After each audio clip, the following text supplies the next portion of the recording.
Hello and welcome to the penultimate session of our Free from the Shadow Samurai PBTA game, which is based on Legacy Life Among the Ruins, which is in turn what Free from the Yoke was based on. There's a whole little set of that. Originally, I did this as a Legends of Five Rings hack, but I've worked and drifted it away to cover more sort of general samurai fantasy, particularly to allow more collaborative role creation. Last time, we saw our characters and our clans finish the project which the Emperor had set to them. And on our map, we added in a road that went across. The characters chose for their clans the different advancements. They added some things to the map. And we made some choices about what we were going to do. Decision was made to move the timeline forward 10 years, a decade, and things have changed somewhat in the empire. There still is not a set imperial capital that has not been rebuilt. So that is one thing that's kind of in the background. The emperor still moves from place to place, certainly using that as a means of establishing favor with different clans. The other thing that is important is that we added in the Tengu as their own clan. They are a faction now on our clans tab, alongside the Eternal Sakura, the Imperial Scholars, Iron Rose, the Onyx Plum. We also have now a clan, a family, minor clan of Imperial duelists that have arisen and are their own distinct thing. And we talked a bit about what's going on with the various clans. Uh, for example, Crow Azalea, you still have those strange earthquakes. Those have gotten worse. What other changes did we kind of go through? Did we touch on last time with Crow Azalea? Um, they had worked on a significant purification, like essentially the purification where it's like a long term. They can do that water the purity and maintain that circle of purity for much longer. It's essentially so that's like a great working that they will do like wherever the emperor is, or those sorts of things, or a clan can request that for a an event, and that's sort of that's a thing, Okay. if that makes any sense, is one of the big ones. But the other one is that um in some ways they still otherwise remain much the same. uh Okay. You did choose for your advancement that your family has seized new opportunities for profit gained by the construction of the roads. And so you got that surplus trade going into this new age. You can add a new clan asset option, and all your characters get 4 supply instead of 3 supply to mark during the okay. zoom in. A new clan asset is of, I should Yeah. look under the clan playbooks or something, right? Yeah. So right now, you have that list of clan assets for your family. Mhm. There are 6 items there. You can add a 7th one. That could be material, or it could be a new group of uh, Got it. assistants, that kind of thing. It's those things of what is in your supplies, essentially. Absolutely. Yeah. Okay, got it. That was, there's a lot of different nouns Okay. that are very close to one another that you have to figure out which flavor of a thing they are. Got it. Absolutely. We could have a White Wolf style terminology page at the start. Exactly, Okay. with the random capitalizations to make it Yes. even more fun. And then for Dawn Chrysanthemum, I know that we changed your threat out. If you want to talk about that and maybe talk about what changes you have seen for your clan over these 10 years. Yeah, I think over this decade, the family has remained hyper vigilant against the corruption of the foe. And with that has come a renewed interest in projecting an image of sort of military or martial strength, in addition to beauty and elegance, as always. Um, as that has happened, a duelist whose identity I think is masked in some way has been fighting and defeating many of our most celebrated invisible warriors. And that's been a bit of a problem. So that's our new issue that's propped up. Um, Other than that, I think the daimyo has lost some of her hold on the clan, or at least her hold is weakened. And she has a rival now who comes from the he's like a I'm imagining like a an older kind of military officer who came out of the war with the foe looking very good, and he's sort of challenging her for power now. And yeah, I think those are the big things.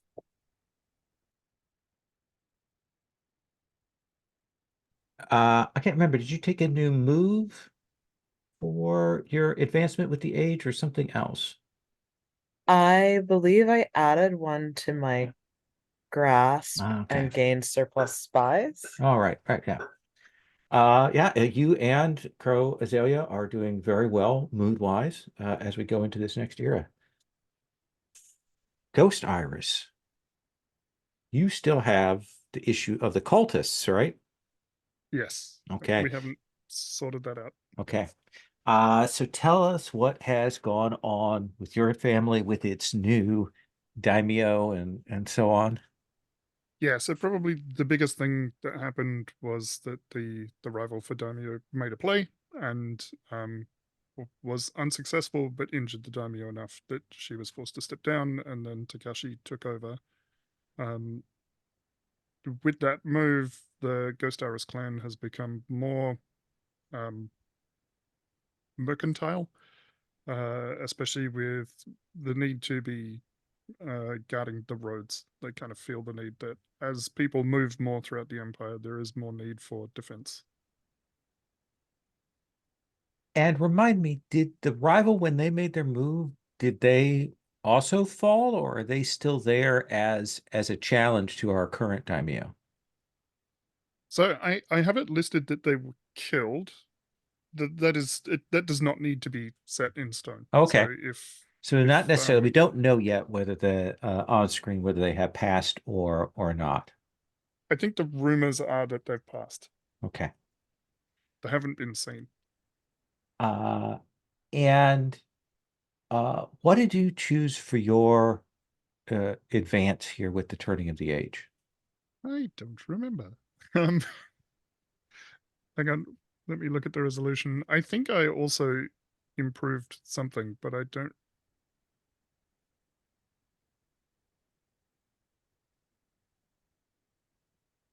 Yeah, I'm not sure.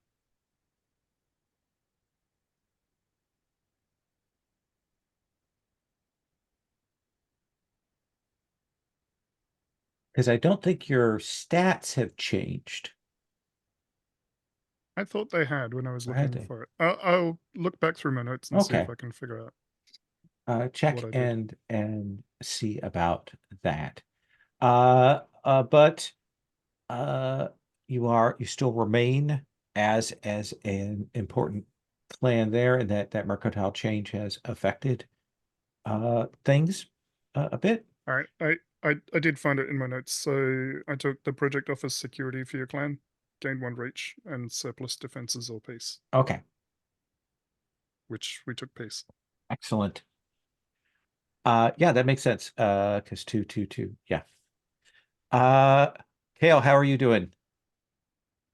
Good. Good. Finally here. No, that is more than fine. We just talked about a couple things. We'll talk about the Emperor's Project in a second when we come to that. We're just talking about the clans and how they have changed. So where do you think Brass Wisteria is now here 10 years down the road from when we last saw them?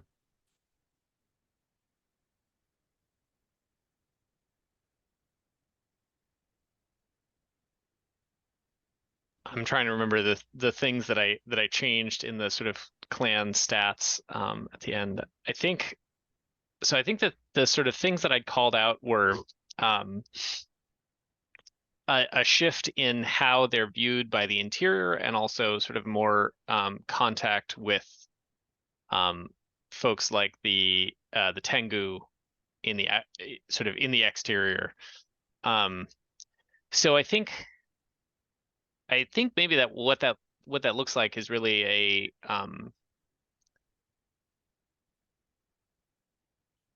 I guess sort of capitalizing a little bit on the kind of the trade networks they started to build up during the road project, to really just get kind of more. I think that it's a more common sight now to see Borderlanders around the interior. And yeah, we talked about you chose that change in the perception of your clan, how your clan is seen. yeah, I think they're still not kind of the statement I chose was the outsiders should others see us as outsiders who should stay at the borders of the empire. So I think there's still some hesitation perhaps, these Borderlanders showing up in towns with their strange animals and their boisterous manner and so on. But I think that's a more common sight now.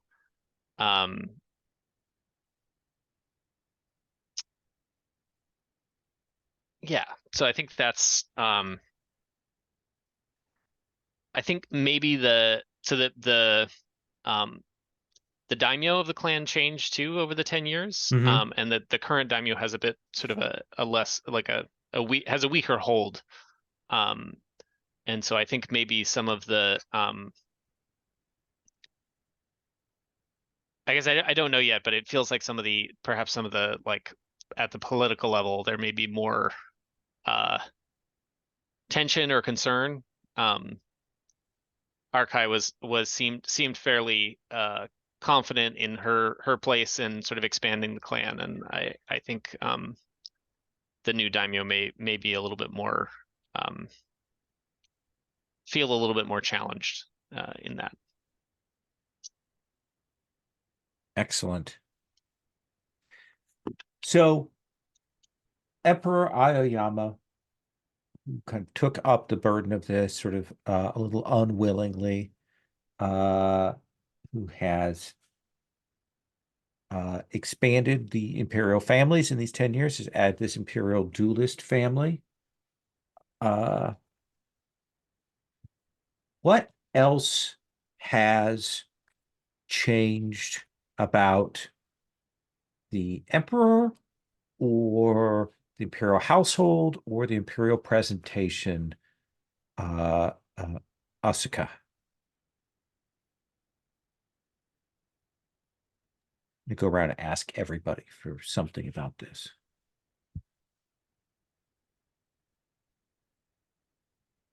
Oh, that's a good question. I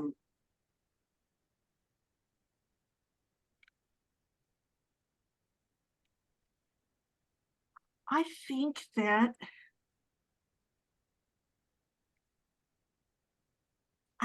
he is visibly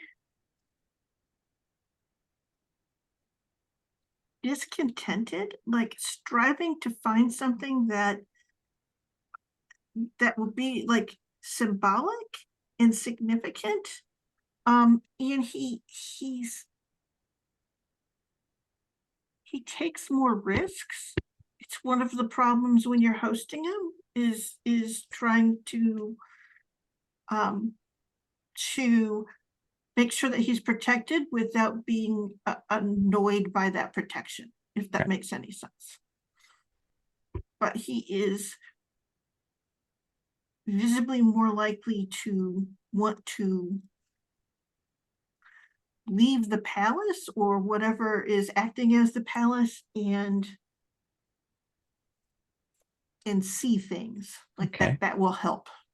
All right. And let me ask you this specific question. Does the emperor have an heir?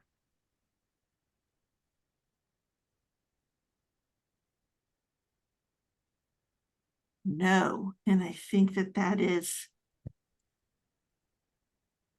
All right.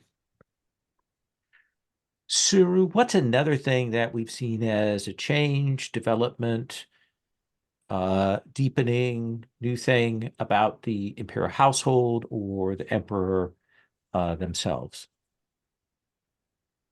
Yeah, I think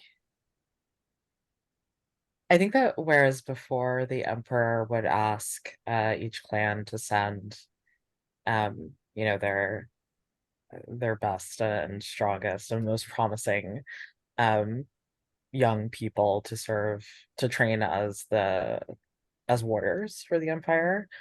I think now specifically the emperor is looking for the brightest minds among those young people to train with the imperial scholars and learn more about the ancient lore around, you know, the dragons and the kami and all of that more esoteric stuff. And in relation to that, specific question for you, that you've mentioning, you're alluding to the generation of children that were sent to be fostered in the imperial household. By and large, have they remained in that household? Have they moved into this position of scholarship? Have they returned back to their homes? What do you think has been the general perception of how that cohort has developed over this decade?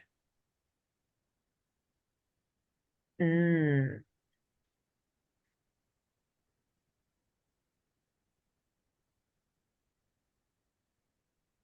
I think that as the emperor's new interest in the dragons has developed, his interest in fostering that cohort of young people dwindled. Okay. And so many of them have returned to their clans, sort of feeling a sort of disconnection. This like sudden change in lifestyle is jarring for them. I like that. And it suggests I may change the Emperor's Law kind of based on that. Then I'll figure out where we want to go with that. Uh, what is another thing, Chiyuki, that we have seen as a change or deepening with the Emperor and the imperial household families in these last 10 years?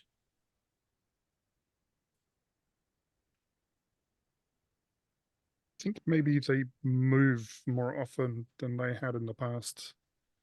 It feels to me like we're setting up that the emperor is looking for something and feeling discontent, so I think they don't stay in one place for very long. And maybe they don't, given the reduced interest in the imperial court, maybe the entire court doesn't move with them all the time, so you end up with this kind of trail of imperial functionaries throughout the empire. I like that. We've talked about the different Ronin having positions as sort of pseudo governors in different areas. So they're probably kind of running behind, trying to keep things up. What is the status of the Imperial Scholars? When we last saw them at the end of the previous era, they were certainly manipulating things and had a sort of sinister vibe to them. What has become of them? Have they risen in power, maintained that power, made some change? I think given the Emperor's interest in scholarly pursuits, they have probably retained their power and possibly even gained power in that time. Certainly, they can supply documents that the emperor needs at the crucial points. Okay, no, I As long as they remain compliant, they remain in power. mhm.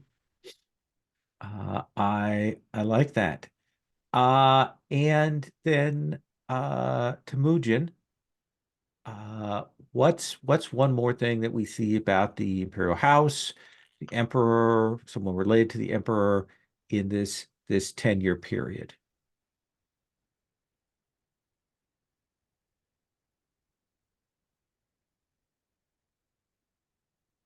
Um, hmm. If I dare say so, maybe maybe the prior Imperial Herald has fallen out of favor. Ooh. Or has sort of otherwise moved on. I'm seeing I see in her notes that she was formally adopted by the Emperor. That said, we said he didn't have an heir, so she can't be that. I don't know how age-wise they compare, but Yeah, no, I like that something has occurred in these times that has caused them to fall out of favor. Perhaps they spoke up for Suru, or did something else that crossed the emperor, or spoke against their actions. And so yes, we will get a new imperial agent in play. We'll figure that out. I like that. And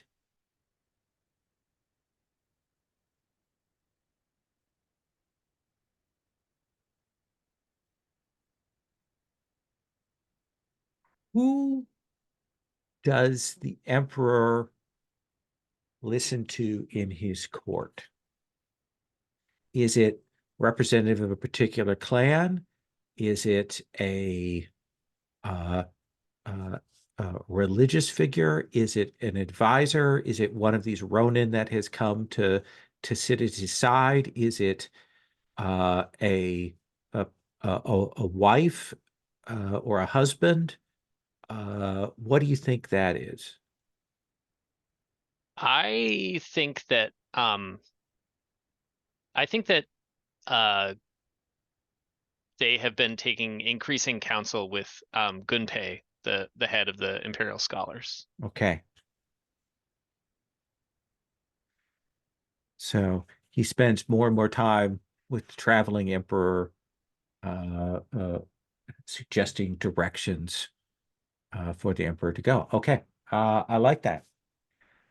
This brings us back to our characters, and we're going to talk about those. Asuka, in 10 years, they have passed. You may clear those 2 heavy wounds.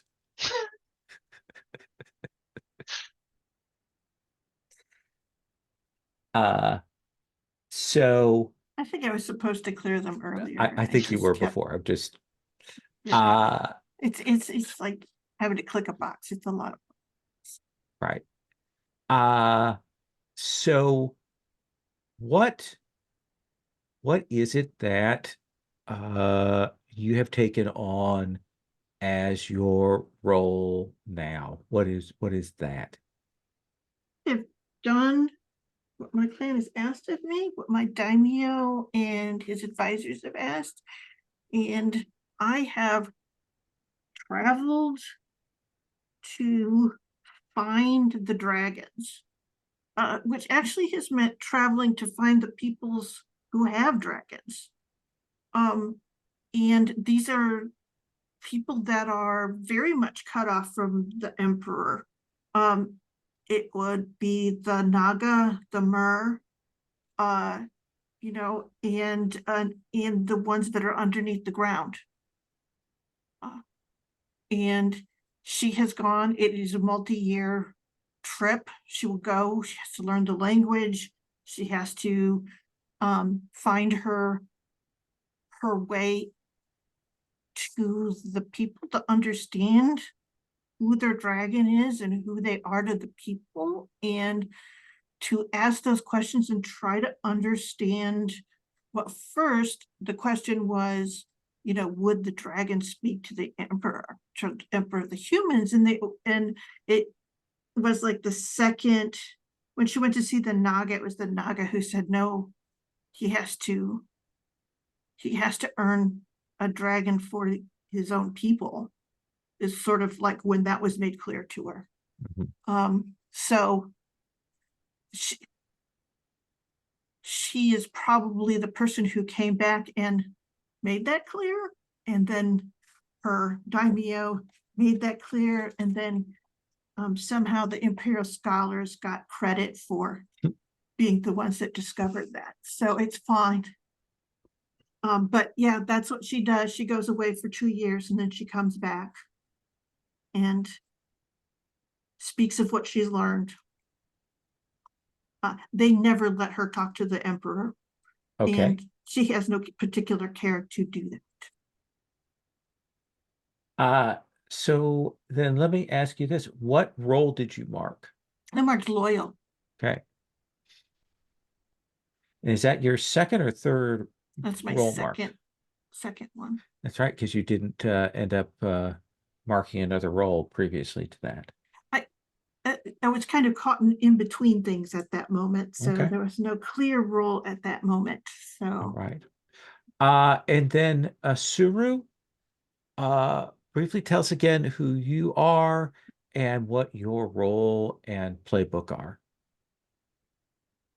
Yeah, Suru was the child who was sent to the palace from what is my clan's name?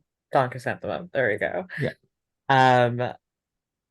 The emperor sort of sent for him, despite kind of rumors about these strange dreams that this child would have.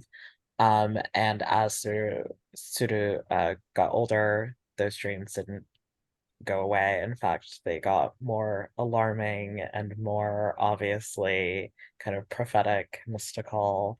And before you knew it, he was having dreams about sort of the emperor's demise in a bloody and violent fashion, which the emperor didn't really like hearing about too much. So sent him back to his clan, who I think were quite upset with him. So I think feeling sort of a sense of social isolation as an older teen, I think he struck out on his own, and I think has been living with the Tengu for a while. And so you took the Ronin playbook, I believe, or rather a Ronin role. That is right. Excellent. Sorry, are you living with the Tengu up north where we found them last season, or living like in their embassy in the wherever they're? I feel like they had some communities now in. Yeah, we've established that they have a presence in the empire. Are you with them there? Yeah, probably in one of their communities in the empire, not Okay. way up north. Yeah. Excellent. That brings us to Chiyuki. Yeah. So Chuki Roku she has the samurai playbook. She is the granddaughter of Tomaruku, who was the rival for Daimyo in the previous age. When he was killed, when he failed to take over the clan, she's been training ever since with the intent that she feels like Takashi has pushed the clan in the wrong direction and that we are not serving the empire by being merchants. The big thing for her is she really wants to get the black sword back from the Tengu that Mhm. was given to them because it belongs to the Emperor, and she feels like it should be returned to him. I like that. And what role did you choose for her? I took the radical role. Um, so when I ignore my clan's interest to pursue vengeance. Okay. What is the vengeance the seeking of this sword, or is it something else? If it's okay with everybody else, I would combine it and say that somehow the Tengu carrying the black sword is partly responsible for the failure of Tamaroku's coup. Interesting. I like that. And then last but not least, Whether they are responsible or not, Chuki believes it. that seems more than reasonable. And last but not least, Temujin. Right. So I think I'd mentioned before, so Temujin is Dua's niece, and he sort of enlisted her to travel to the court to keep an eye on the his grandchildren that he had sent to sort of to grow up in the court at Arkai's behest. At the same time, or sort of concurrently, Arkai recruited Temujin as a spy in the court. So she has sort of been serving both of those, serving her clan and her family in both of those ways. For I guess some good chunk of 10 years. I'm trying to think. I might have to age her up a little bit just to make the like her age when she went to the court make sense for both of those roles. Mm-hmm. Yeah, we'll do that. There we go. It's a generation or a half a generation older than the other characters, except Asuka. So that's sort of where she was. I chose the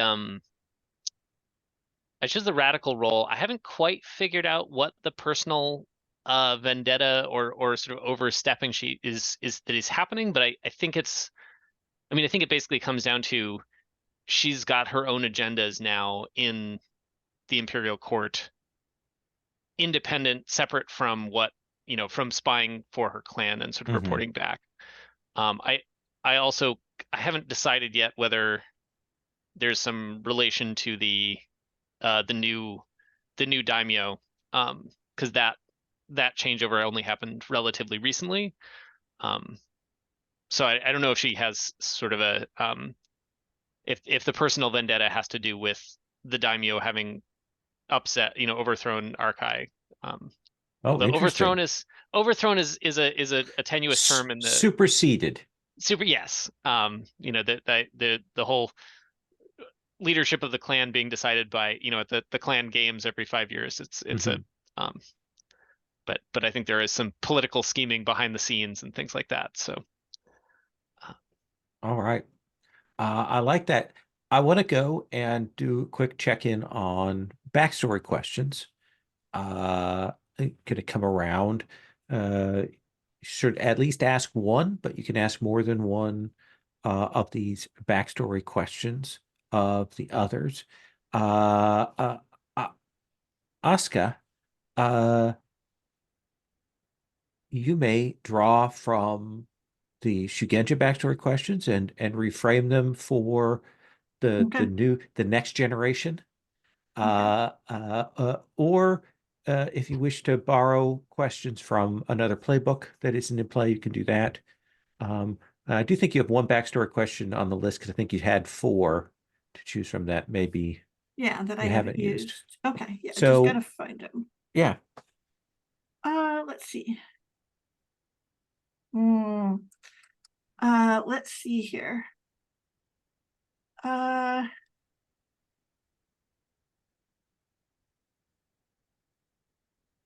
Interesting. My one that I I haven't used this. I don't think Blake knows I know what they did. So it would be for whomever has something that they've done that they are just guilty of, and somehow I know about it. Is there anyone who has an idea for that? I feel like you have a wealth of characters that have hidden motives and Exactly. things that they they would like should to that have they might have happen. done. Yeah. We put it for all three of you. Something they Oscar's turned did or into a something. blackmailer. Yes. I can offer something up for Chuki for that. Okay. We've kind of made it ambiguous whether or not Tomer is alive. I think she rescued him after his failed coup. I think maybe Ooh. he was. That's why people aren't sure what happened to him. His body was never found. Fell off the cliff and you rescued him at the bottom of the cliff. Classic. Exactly. She would have been 14, 15 at the Yeah. time. But Excellent. Let's do everybody do one and then we'll come back around and do the next one or two. So Suru, which one would you like to put out there to see if you have somebody you want to point it to, or if you want to leave that open?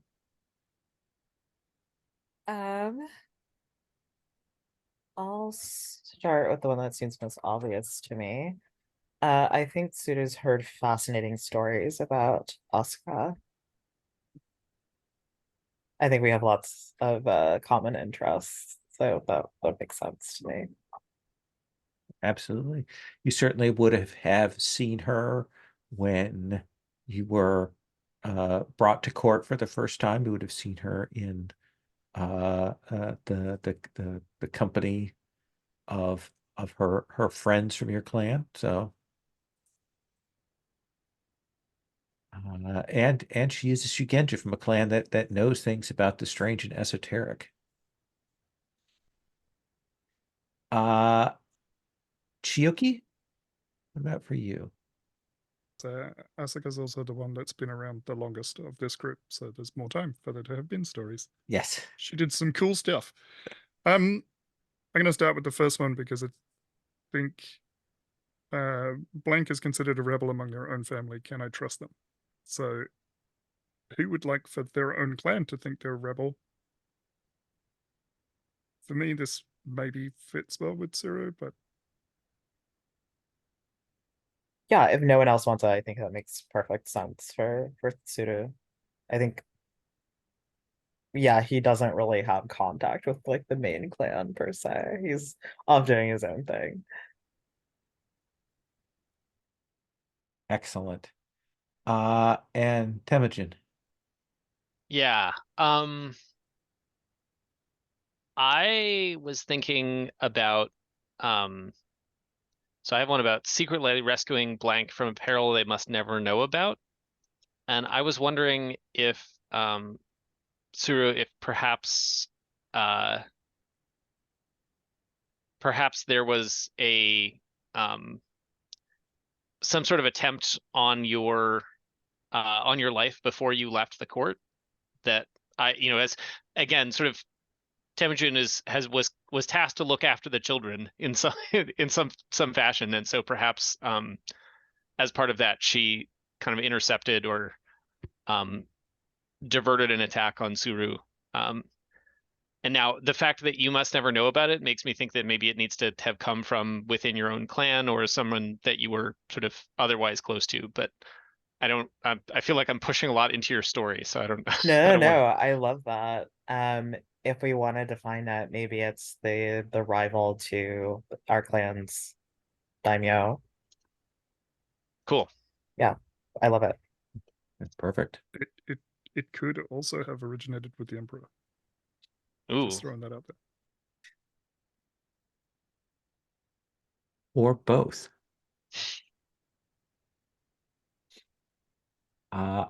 Excellent. Asuka, do you want to do one or two more of your backstory questions? Oh, Lord Almighty. It is. it's like we've covered all of the different roles, so it's hard to find new ones. So I'm gonna go and I'm gonna take another look. I'm just gonna pull one out of here.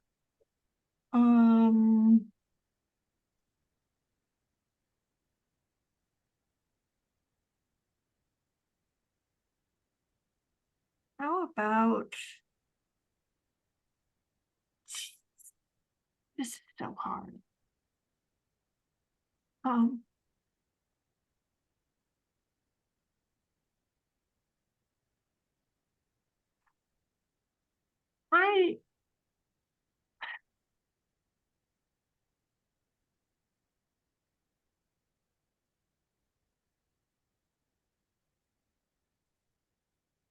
I like the one from Scout.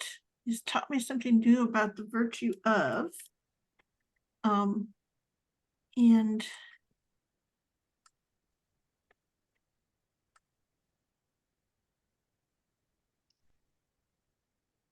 I like the idea that Asuka knows who Soro is, and what it is that even though he's, I should say, going through that uncomfortable phase of being angry and things, that everything he does is because it's the truth as far as he knows. He's like ultimately sincere, if that makes any sense, without really, at least to her eyes.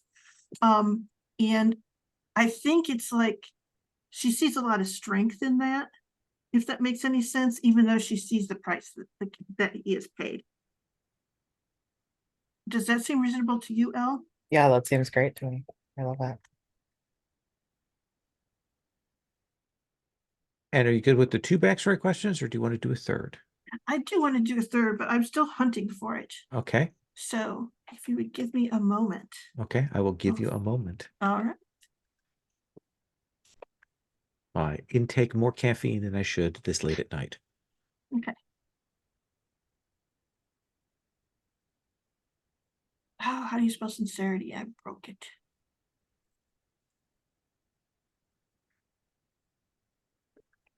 There. Shortcut. Okay. Oh no, what did I? Okay. I think you mean Suru taught you. Oh yeah, There you go. absolutely. Okay.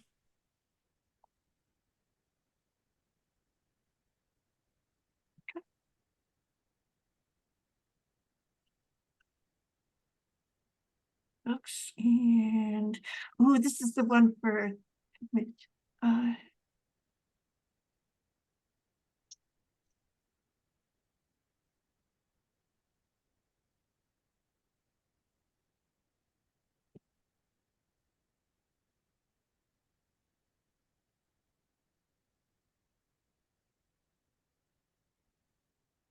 geez, am I the last person to go here? I'm sorry.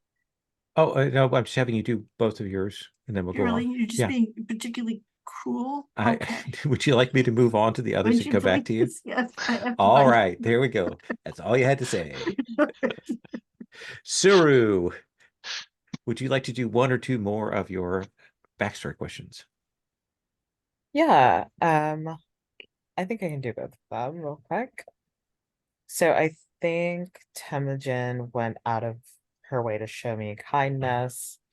I think Sudo has very fond memories of her as like a caretaker of him, like when he was having a really hard time as a child. And I think, yeah, he still holds that fondness for her, a sort of like maternal fondness almost. I like that. Yeah. And then Chiyuki, in your quest to reclaim the Tengu sword, how do I want to phrase this question? Have you taken steps toward that might have been harmful to the Tengu as like a faction, or like harmful to individual Tengu. Yeah, I think so.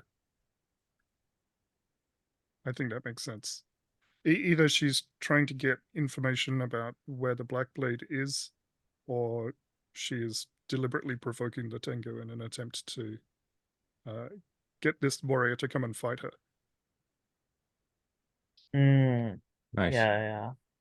Maybe that's causing sort of dissent among the Tengu. And I'm starting to like cotton on maybe that like you're the source of this. Nice. And then Chiyuki, which one would you like to do, or ones? Yeah, so I do have 2 questions listed out there, but I kind of want to throw the other question that isn't listed out to the group. Sure. To Asuka and Temujin. Would either of you have fought a duel against Chiyuki? Spoiler alert, you would have won it.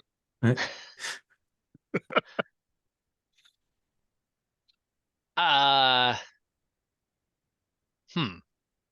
If the answer is no, then I can move on to the other questions. There was a I'm trying to think what was I initially discarded Yeah. the question because it didn't feel like either of those 2 characters would have fought a duel, but I don't know. Yeah. I think if it I think probably not, because the duel would have been sort of too public. Yeah. I sort of wonder whether there's, but yeah, so I think probably not. In that case, I'll go to the Well, I No, think no. question and Asuka's oh, yeah, like, sorry. sure. I Yeah? think that's highly amusing because I am a friend of the daimyo you despise so much, and very, very outspoken about that. And I can see like you having taken umbrage at that and Mm-hmm. asking to duel her and her being very confused, and saying, well, all right. And yeah.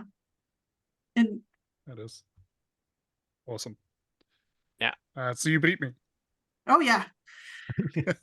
I have to ask, which of either the very interesting dueling schools that we've seen so far, or a new one that perhaps Elle can come up with on the spot, was it that they used to duel in? Yeah, what is Because Chiyuki? I can't imagine Asuka beating Chiyuki with swords, but thus far I don't think we've seen any dueling swords. Like swords are very pedestrian. Mm-hmm. Does So- Asuka duel with spell? Well, here's the thing: is it would have been with a spell without realizing it would have been with something that Akami gave her, right? And if it looked like a sword, then that's fine. Does that make any sense? And she would have warned Chiyuki. She goes, "I have no skill of your sort. I can only use my own." And she goes, "But I Yeah, will. so It will take the shape of a sword if you wish." yeah, maybe that was the concession. The concession to Chiyuki was, I'll fight you with magic, but it will be a magic sword. Nice. Yeah, so the question is, Asuka and I fought a duel once. They won, but only barely. So Oh, Chiyuki only got barely. close. I like it. Chiyuki got close, but she didn't. I she think didn't that's manage what to she beat thinks. me.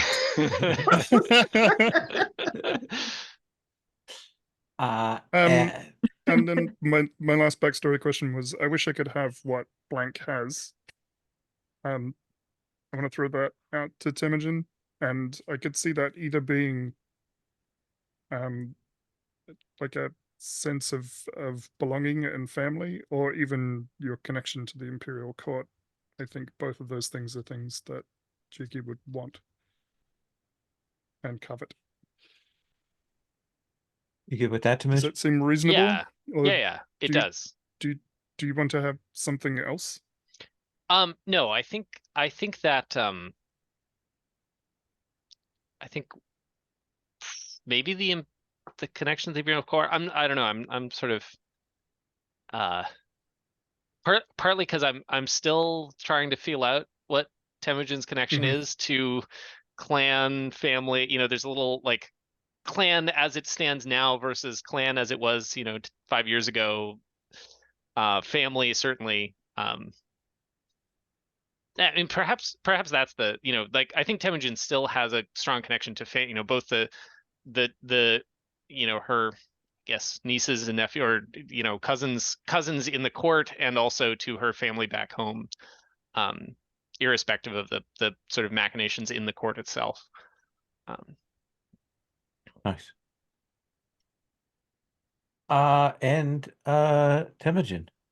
Yeah. So, Asuka, are you okay with suspecting my true role? I feel like as having been in the court a long time and knowing Dua, and Mhm. I just feel like that might be. It makes absolute sense, yes.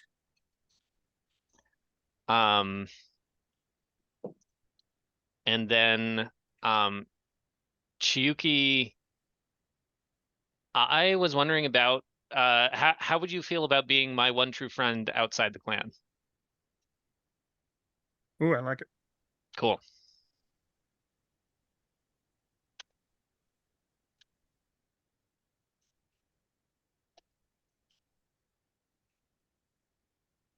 Oops. And your other one? My Oh. other one. Temujin has them all done. It's just Oh, me yes, with well one done. left. That's right. Okay. So It's you. yeah, and here's the thing that I've noticed is that in this one, Temujin is kind of the heart center of everything, our spy. So I do think that it makes sense that I say I don't think Temujin knows how much their friendship means to me. And that really is because in some ways, as they became weirder and weirder, their willingness to welcome me back in and to see it as okay for me to be around the children, even though they were imperial household children, was very, what do you say? It was coming back home to a place in ways that is hard to express. She has become far more exotic than she ever intended.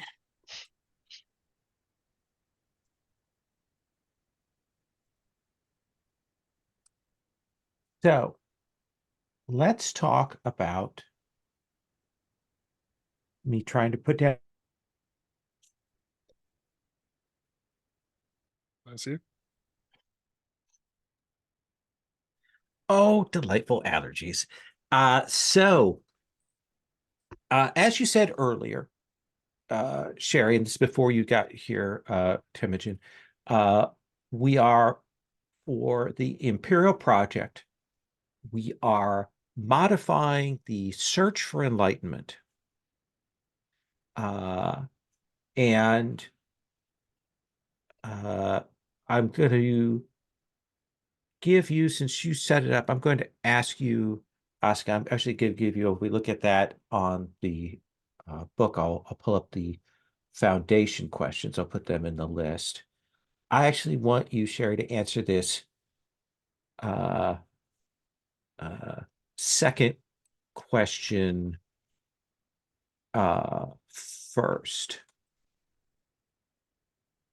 So describe to me exactly what is it that the emperor has asked the clans to seek out, and I've put that in the chat, and it's also in the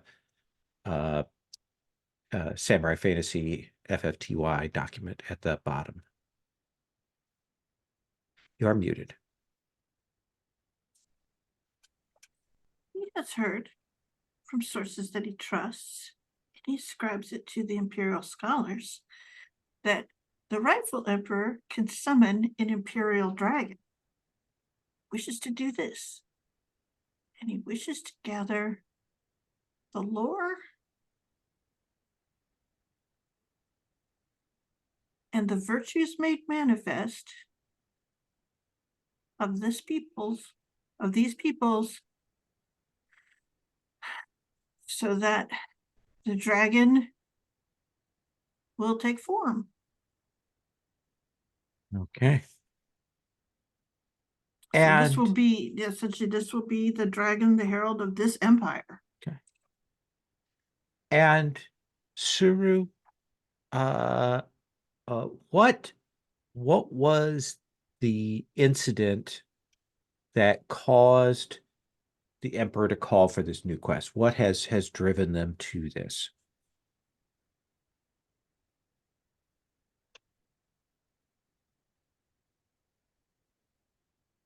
I think it's the details of that dream that Sudo had of the Emperor's demise, the details of which are known to very few people close to the Emperor and known to Sudo, of course. I think through Sudo's eyes, the Emperor saw um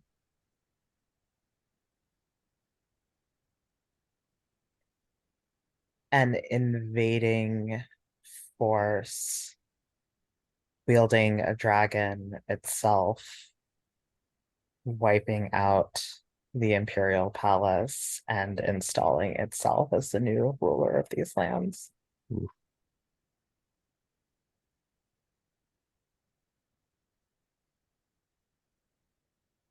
Chiyuki, what are the signs of a mysterious conspiracy apparently intent on stopping this search? I think graffiti has started to show up depicting the Emperor beneath the dragon, so fallen under the dragon.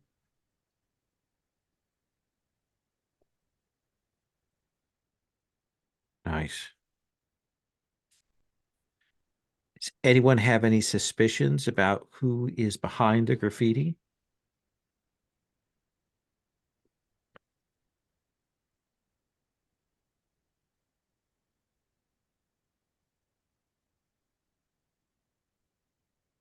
The cultists would be a decent Okay. option for that. Okay. Is that what people think? Or do they suspect something else, another family, or what's the scuttlebutt? Are those among the Crow Azalea who wonder who that paranoia serves? And they don't ever say aloud that it's the Imperial Scholars, but they think it's just to keep the Emperor under their thumb. Okay. And Temujin, who, person or clan wise, has publicly objected to this search as a waste of time and wealth?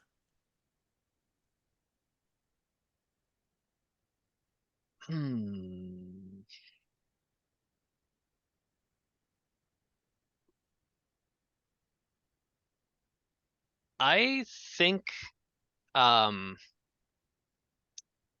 I think maybe the Iron Rose. Okay.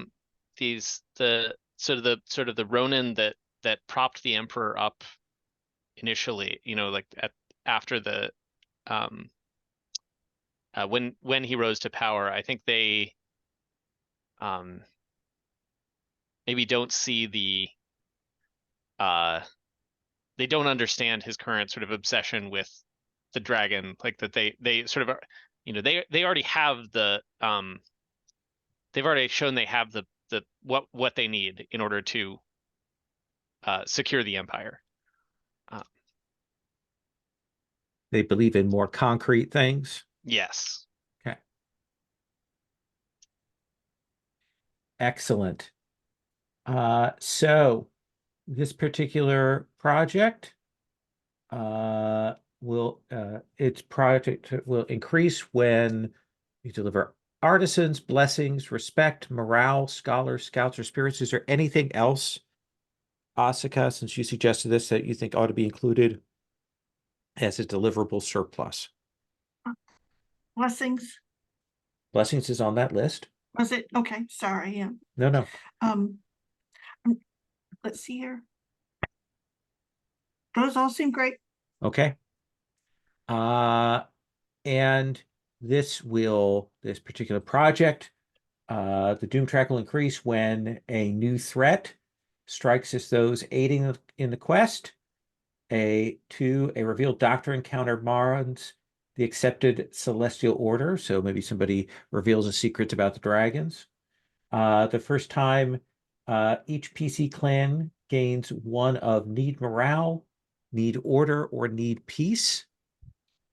A public calamity makes the people cry out for the Emperor's attention, and the first time each aids at turmoil exceeds control.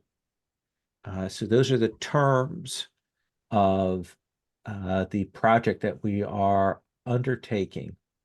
I have added a new Imperial agent there, our Imperial spiritual advisor, Ben Ichi, a Ronin who has returned.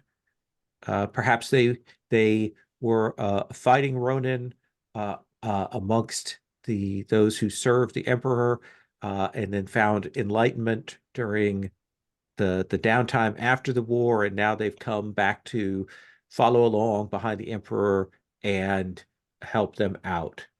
So that is our new character there. We're going to take our first break here. We're going to take 10, and we're going to come back and figure out our first Imperial court. So take 10, and we'll be back.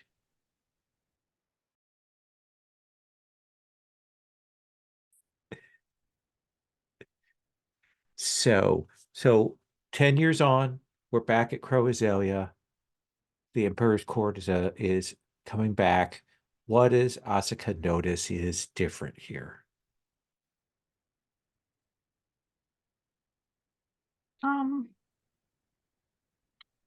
It's a good question. I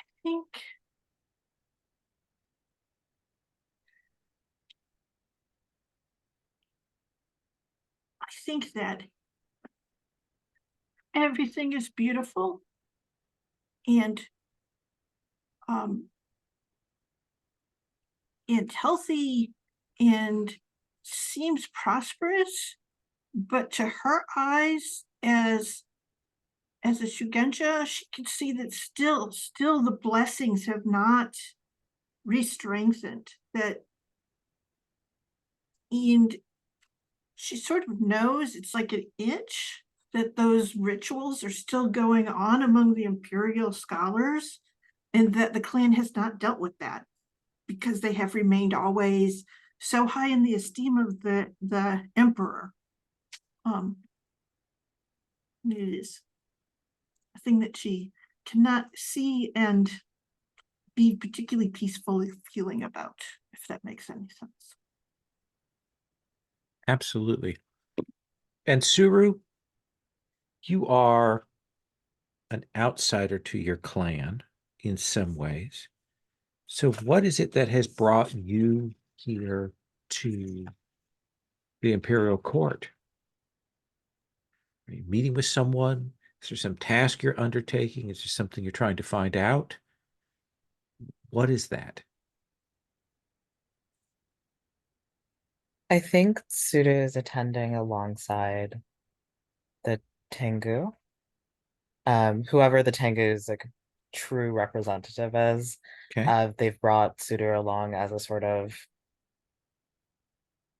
cultural translator.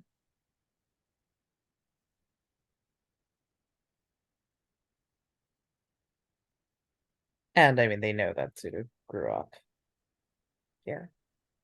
So let me ask you this then, is this the Tengu thinking this is a good idea because of previous relations, or is this the Tengu kind of making a point by bringing you along, or something else? If it is because they're making a point, Suda has no awareness, no concept of that. They're very naive in that way. Okay, yeah. pun intended, the point has flown over you a bit. Exactly. Okay. And Chiyuki, why are you here? I think both because the Emperor is here, and also because the Tengu are here. Okay.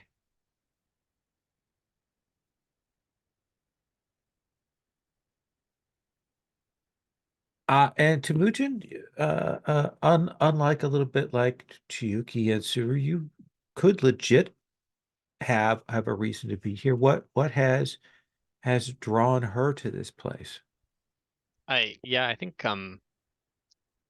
Temujin is there as sort of well, I think she's there for two reasons. Okay. On the one, she's there because she, is traveling with the imperial court. Part of her, part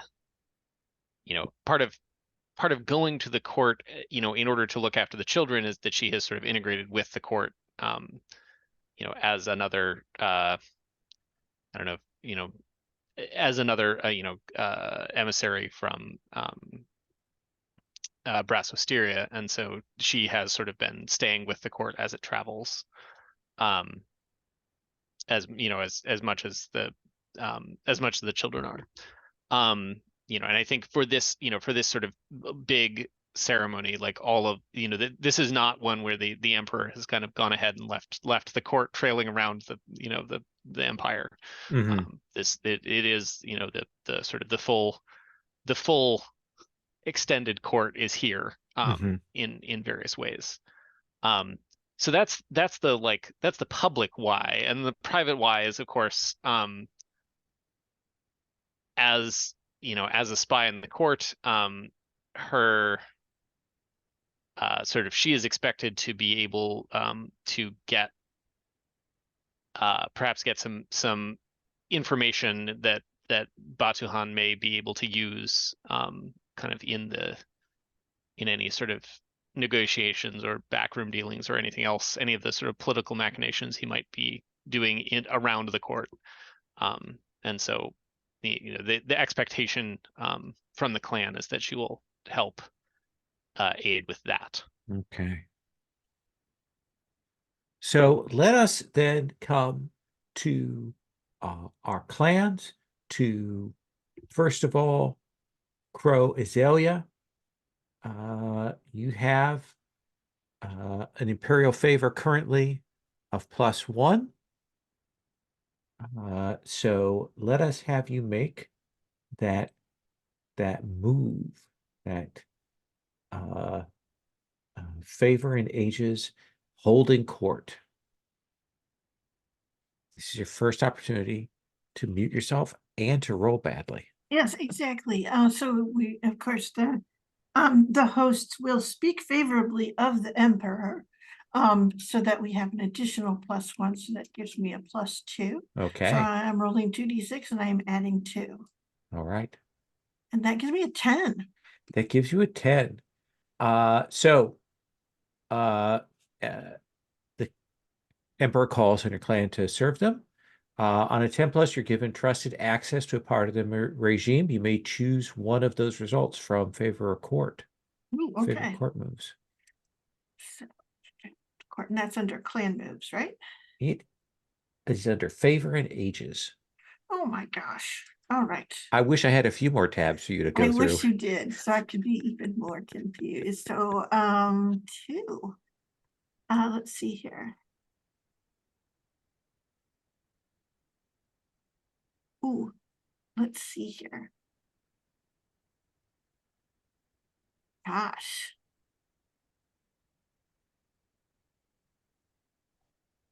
I think they acknowledge our good work, and ask us to carry on, and we get the surplus of respect. Okay. So the Emperor does call you out in this new era. Thanks, Crow Azalea, for the work that they have done here, everything that they have built, and for being the ones who have opened up their gates and their walls so that the others may come, so that the empire may be united. And what is the daimyo's reaction to this strong positive movement?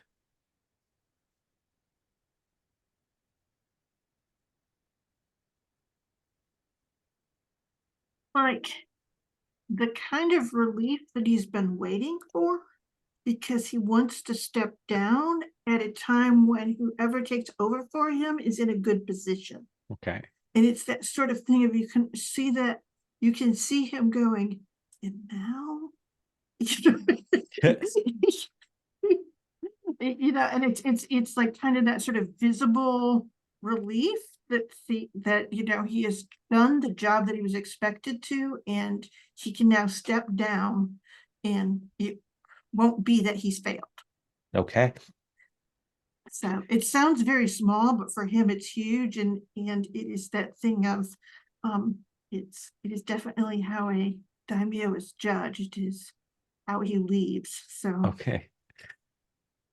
Dawn Chrysanthemum, you have an imperial favor of +2. The emperor looks favorably upon you. Let us have you roll that roll. Okay.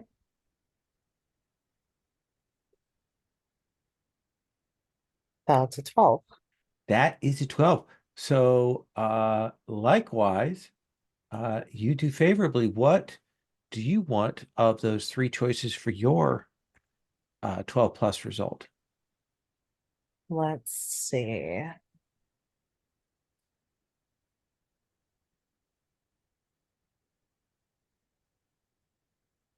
If we gain an intangible surplus that we already have, it becomes a different surplus, right? You can make it into a different intangible surplus, yes.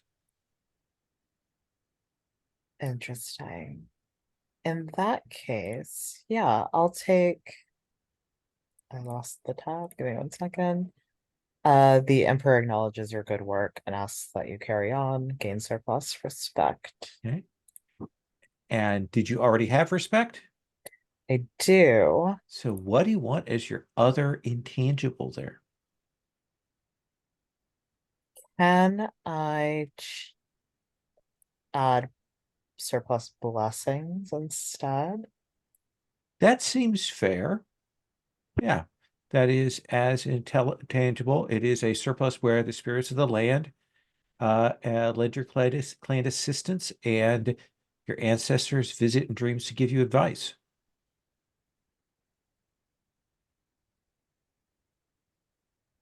And how does your daimyo react to this?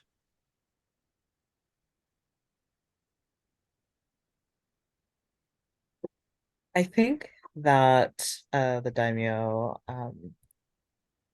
Hanashiro no Hatsu, is, I mean, she's always been sort of placid, unreadable, but I think it's evident that even though she's very grateful for this recognition from the emperor, that the kind of internal struggle for power within the clan has started to take a toll on her. So she's not able to sort of enjoy these blessings as she would have been able to before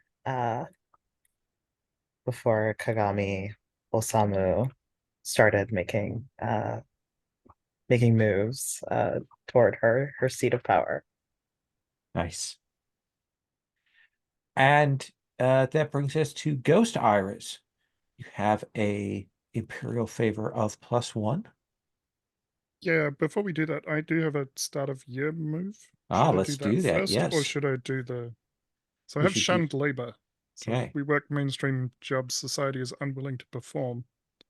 Looking through the options, I was kind of considering, would it make sense for Ghost Iris to be collecting taxes? As we're kind of moving around the empire anyway. I could that definitely works. Which gives us a I'm kind of going after the middle one there. It breaks mainstream society's taboos. It's not quite a taboo to not pay tax, I guess, but But I think there's a it's the certain only amount of being the ones going and drawing the taxes is certainly not something that is well looked upon. yeah. So that'll give me a need for prestige, and I'll also get coin, which I already have, and another material surplus. And for that, I was looking through the list, and maybe rice, maybe koku, maybe what counts as a material surplus. Well, right. Rice, koku would both count, and it certainly are ways in which people pay off their taxes. That's what I was thinking.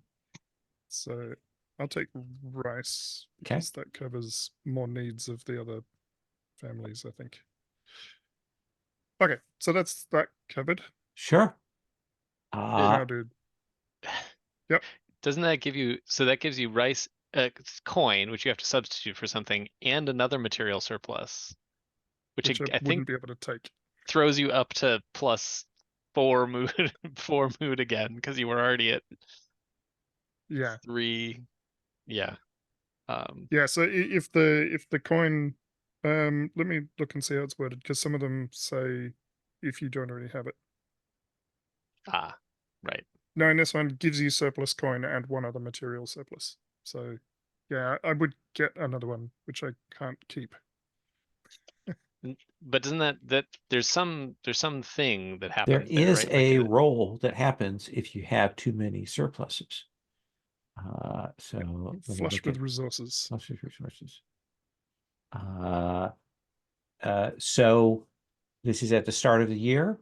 You can erase the surplus that would take you over 3 and choose one of those things. I haven't really thought too much about what I'm intending to do for Okay. the age, but I will gift the access to my allies and gain advantage with reach, Okay. because that feels like what Takashi would have done with it. All right.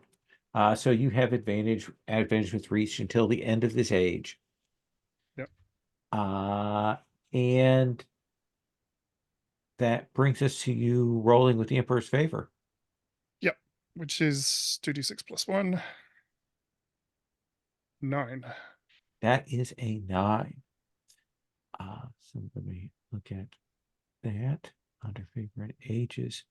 On a 7 to 9, they have something they need from you. The GM picks one.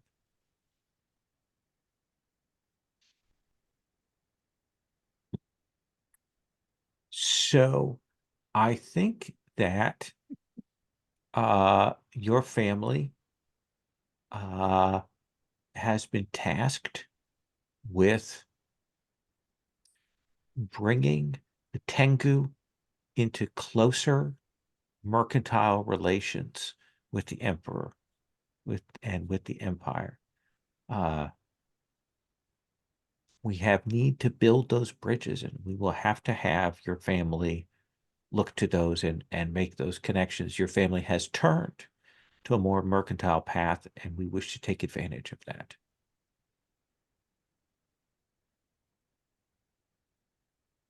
And I think that is kind of left in your daimyo's hands. Is your daimyo happy with that?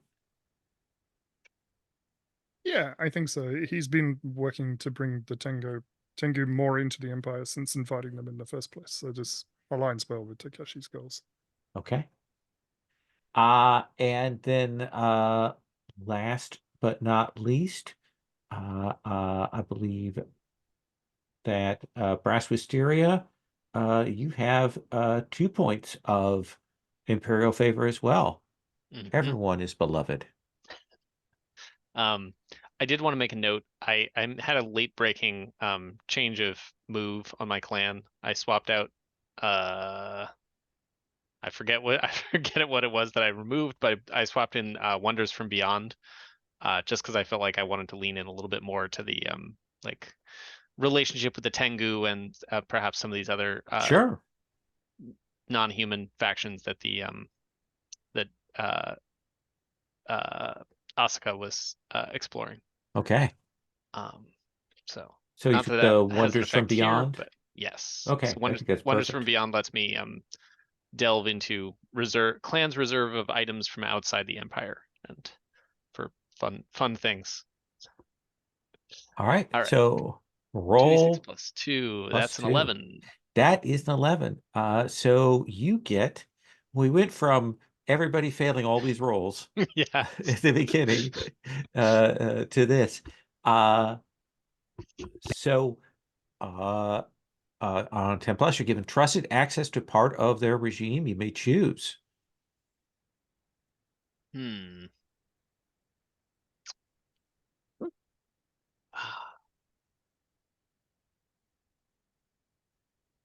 I think that I think Brass Mysteria is going to take advantage of a surplus. I don't know what that. There are no surpluses that have yet been given to the project. Is that option still available? Yeah, How does that work? so basically the Emperor will give you a surplus which uh kind of starts out invested in the project before anything is gone on. And I think what the Emperor will say, if we can go back and look at the needs for the Emperor's clan here, the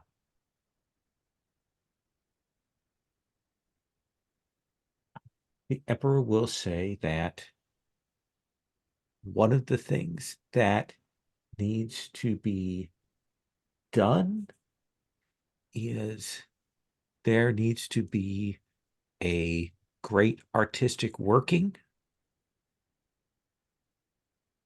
that provides a bridge between the culture of the clans and the culture of the Tengu. It must be created. We will give you this surplus of artisans to do this. This will benefit everyone. Certainly, it will look favorably on you. Just make sure that they're all still alive at the end of the year and that the project is completed. Okay. There are those who would work against it.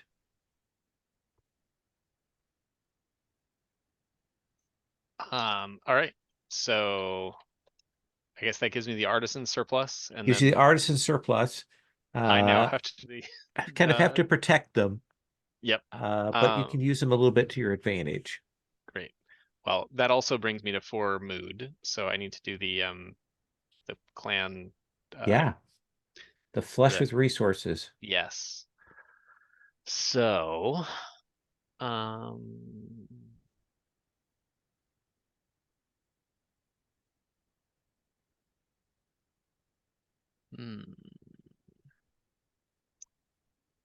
I think that um,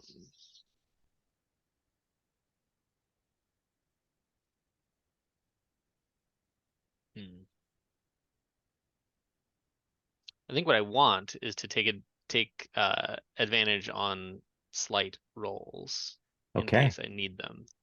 I am, however, trying to figure out what the justification for that is.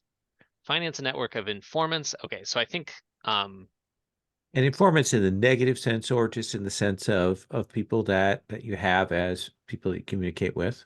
Yep. So I think maybe that is then I think I'm maybe gonna use my respect surplus for that. Okay. As the essentially as Batuhan is getting a bit, perhaps a bit of a reputation of being a bit more underhanded than his predecessor. Okay. I like that. So we come to our protagonists. They have arrived here. They've had time to gather and to meet, to overhear what has gone on with the various courts and so on. Asuka,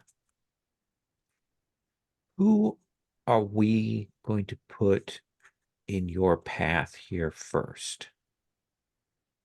Is it Suru? Is it Chiyuki? Is it Temujin? I think it's probably Temujin. Certainly, I think when she comes back, usually she kind of goes around to see all of her friends. And because Temujin has always watched over Dua's grandchildren, she's always stopped to see them. And she usually, how should we say, she tells them incredibly fanciful stories and and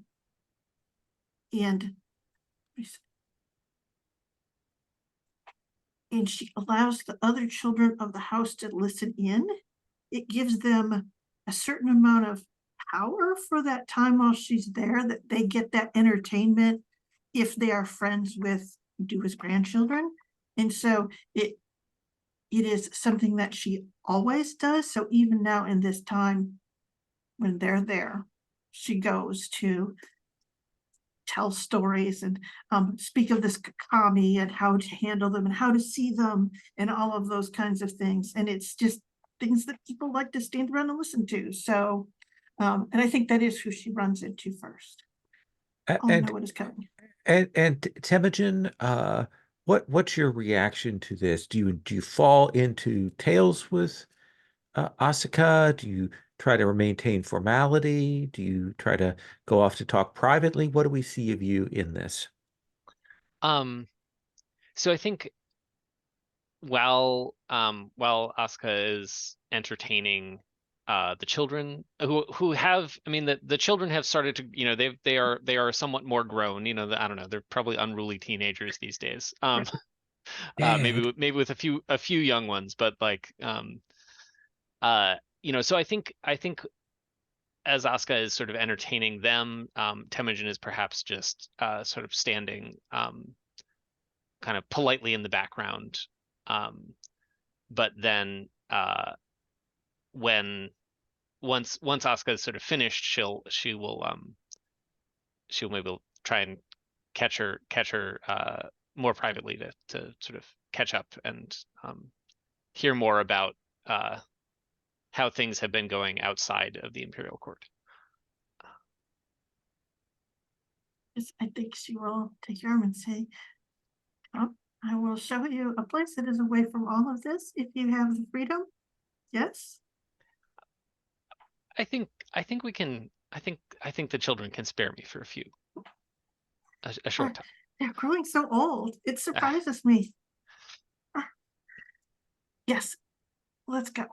And she will take you, you know, through a maze of lovely buildings, and then all of a sudden you're in a place that's just incredibly quiet. It sort of opens up into this like almost like a valley that's between the city and the mountains behind it and by the waterfall. And it's like really different because there's people there, but it's just they're sort of hidden from each other, and the sound of the waterfall makes like you can only hear someone who's about a few feet away from you. So it is that. And she know there's lovely benches there and beautiful sights and that sort of thing. And she sort of sits down. She goes, how are you doing? I am still acclimating. I think Temujin sits down, sort of very, you know, perches on the bench. I feel like her demeanor and Dua's are like polar opposites, at least in public. And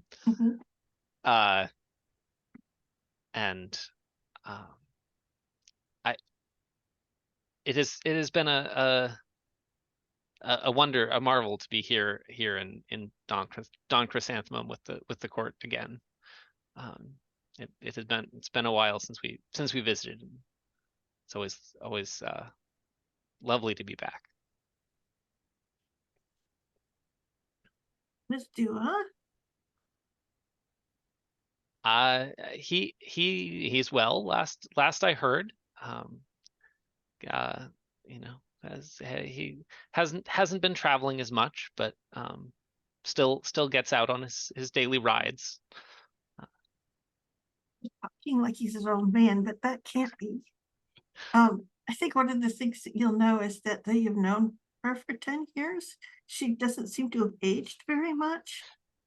And she's like, I can't picture it. I shall have to go and visit him. I'm sure he would be overjoyed to see you. He always has when I see him, he always expresses great fondness about the times you've spent together. She sort Go on. and she sort of stops and says, what do you think of the great work that we will be that we shall endeavor upon these coming years? I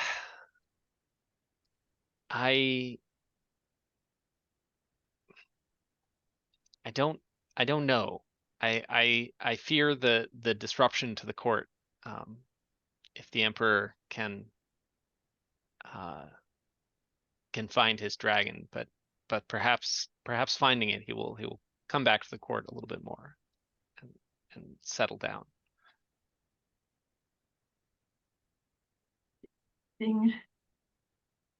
Consideration. She kind of leans forward and she goes, he needs to bring forth the essence of the empire.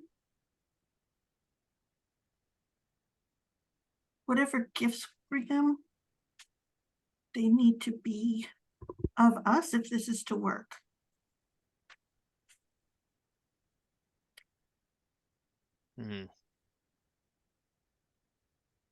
Of us, you mean of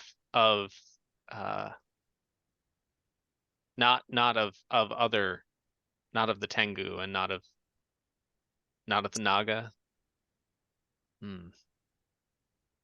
He spends so much time searching outside.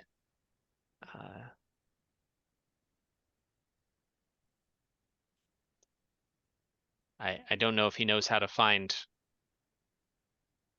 the gifts of the people of the empire.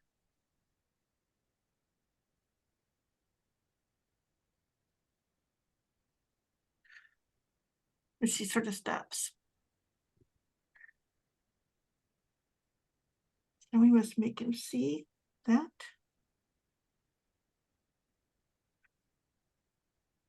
Or it will be a very, very difficult couple of decades. Well, perhaps you can find a way to his ear to convey that. I think I should be the one speaking. No. Let me cut from that.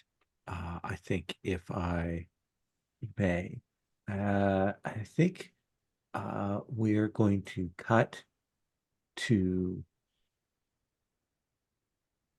a scene there, Suru,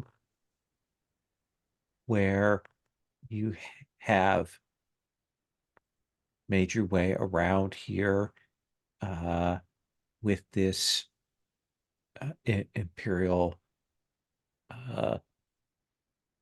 representation working for the Tengu there. But I think at some point you are separated out from the Tengu and are kind of left a little bit to your own devices. And I think you find yourself with a couple of members of your clan who have shown up quietly.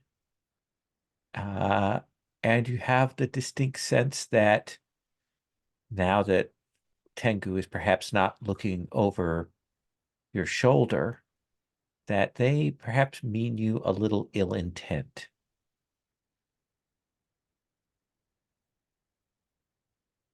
Sir, where have they kind of caught you out?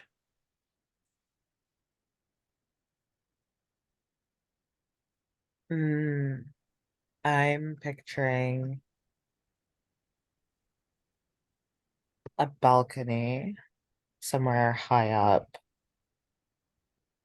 Suru has gone outside to escape the sort of stifling politicking. And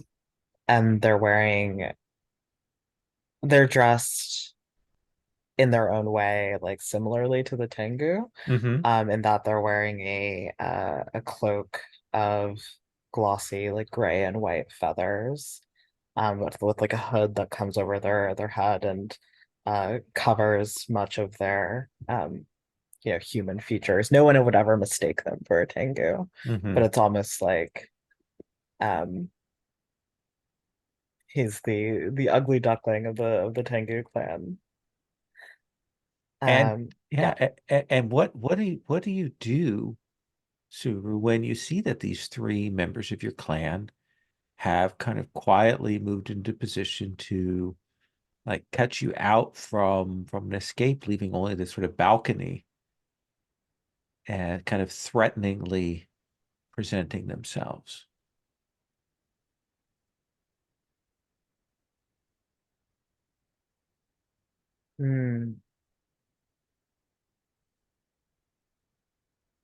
I think he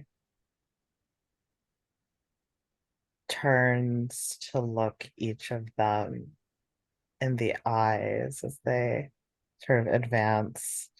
He has his back to the sort of balcony and the precipice below. And he's sort of backing into it, not with fear really. It's as though to make room for them. And I think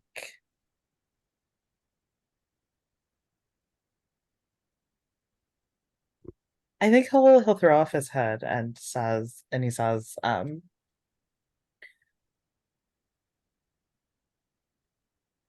are you here to punish me for telling the truth as well?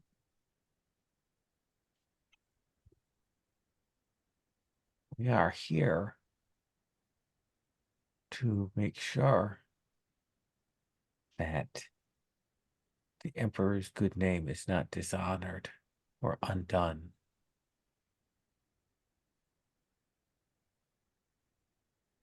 They're kind of standing there, waiting, watching. The sense you have is that they're not sure exactly what move they want to make yet. They're clearly trying to get their courage up, maybe to do something unpleasant. And Chiyuki, I think you see this. You see Suru kind of holding his place, not really backing down. So I think Chuki's been tailing Tsuru because she's interested in the Tengu and she sees this human, and because the backstory connection is Tsuru is considered a rebel amongst their family, and can I trust them? So I think she sees Tsuru as a potential into Tengu culture to get some information. So I think as they kind of move forward menacingly, she's just clears her throat behind them, has her hand on the pommel of the blade by her hip. So you want to try and disarm their threat? Yeah. Okay.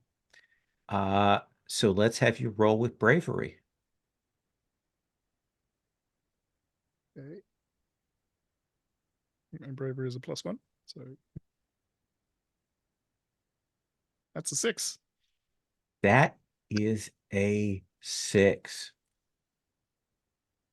So I think that you startled them. And I think that perhaps they might not have necessarily gone to this, but they seem to have realized that they've put themselves in a dangerous position here. They're kind of out on a limb. And so you see them react in that way that says that they need to deal with this now, get it done, and hide the evidence. And I think there is a blade that comes out and will deal a wound to you. Mhm. Suru, what do you do when that happens?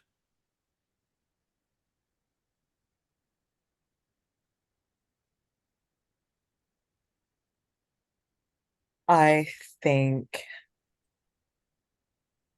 we see Tsuru's hands come out from underneath the feathered cloak, and he's wearing on his right hand these sort of rings, kind of like knuckle dusters, Okay. in that they're all connected. They're made of metal, but they have sort of talons extending from them.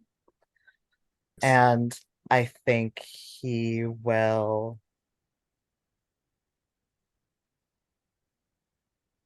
with like the swiftness of like a hawk descending on prey, he will leap toward the nearest assailant of Chiyuki and just like draw the talon across their neck. Okay. So that feels like fiercely assault. It does feel like that. I'm Yeah. not particularly good at that, but we'll try it. Okay. Uh so let's have you roll plus might.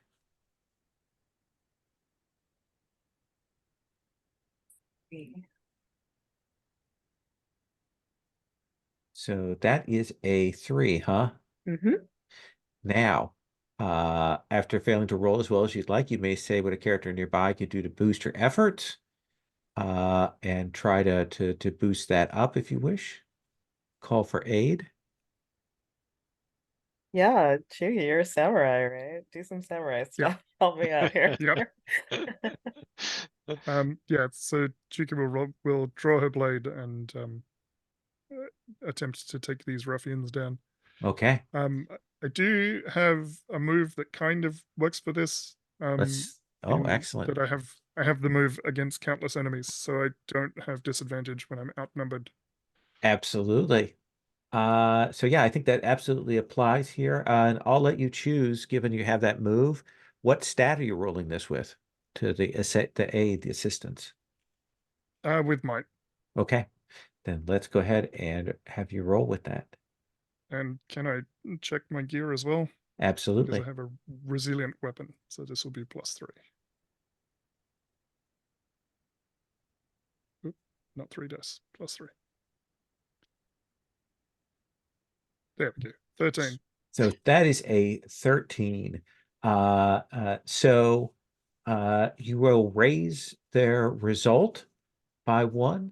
So on a 7 to 9, Suru, you pick one result, and I pick one result. Yeah, Under. I'll inflict savage, terrifying harm and frighten.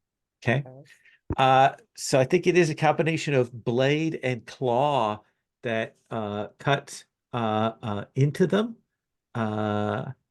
But I do think that this raises noise and tumult here in the Imperial gathering that probably you shouldn't. And I think we see Chiyuki, you, and Suru kind of having to move with some haste away from the scene. Does that seem fair? Fair to me, yeah. Has to be. And I like the idea that we see that the two of you running along, kind of to hide yourselves away, and by sheer dramatic coincidence, you know, choosing this waterfall as an opportune point, we see Chiyuki and Tsuru, you two come upon Asuka and Temujin there. Chiyuki and Tsuru have a little bit of blood on them. Some of it's mine. And I think I will stand up and I say, what kind of hostess am I that I would allow this to happen? And she goes, come on, let's get that taken care of. And you will see her kind of look to see if you're being pursued. Is there anyone following them, Lowell? No, I think that those three were badly struck by Chiyuki and Tsuru, and also realized that they're going to be in very big trouble for what they've done if they are caught. Okay.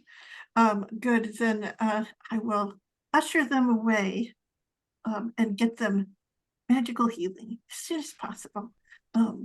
Actually, it'll probably be harder to get the blood out of Chiyuki's lovely kimono. She does wear red and black, so colors Yes. that hide blood better than others. Oh, very sensible. Somewhat relieved. She'll commend you for that. And she says, have you been in many duels then since last we met? A few here and there.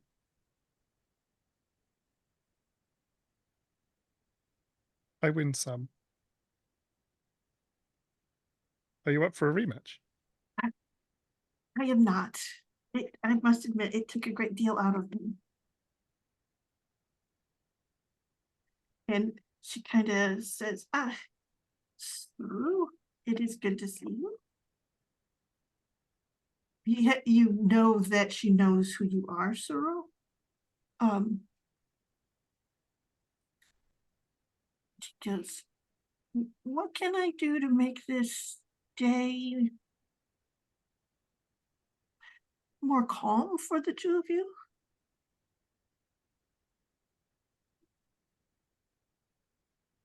Chiki will just look to Tsuru for guidance on this one.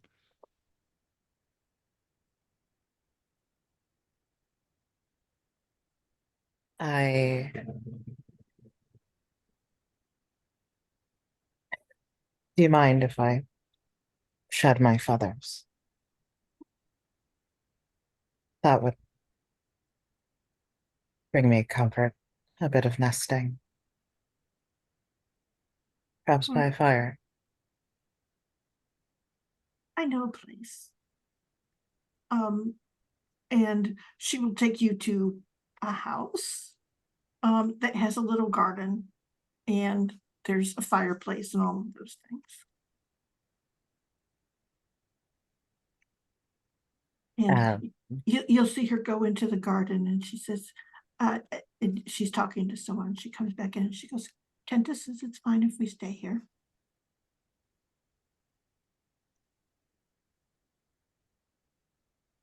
And Suru does indeed shed their feathers and like remove the cloak, and we see the white kimono he's wearing underneath.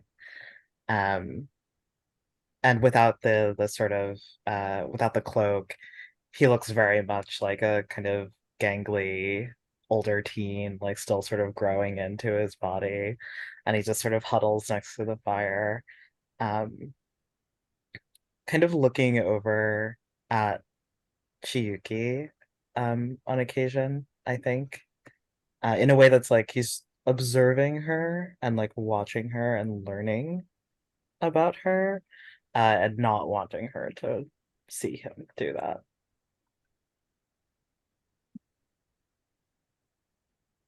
So, someone tried to kill you.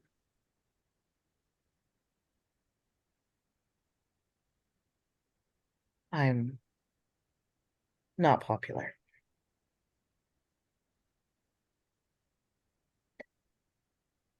You stopped them from killing me. And he doesn't ask why, but the question is on his face.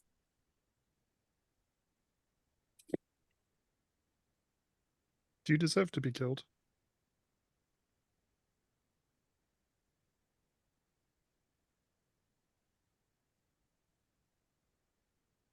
I wouldn't say so, but I understand that the things I see are difficult to comprehend, difficult to absorb. I understand because I feel the same way, but all I did was tell what I saw with honesty. That's all I can do. The Tengu do have a saying for things like this, though. Don't shoot the messenger bird.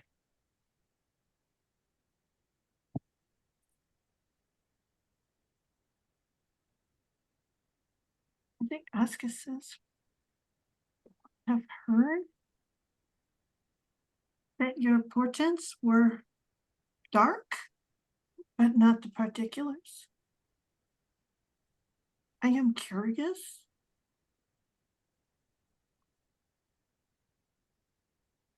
Particularly because what the Emperor is attempting, it would be good to know what it is that we must prevent from happening.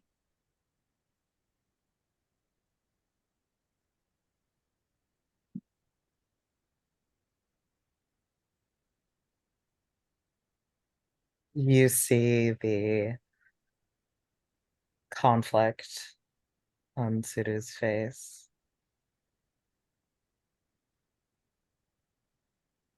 I think I've already said enough about those portents.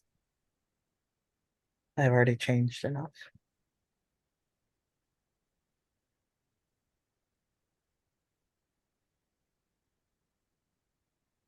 Your clan is close with the Emperor and his people, yes? I'm not my clan. And I too, she smiles, they would not let me speak to the Emperor. Because I too would speak the truth.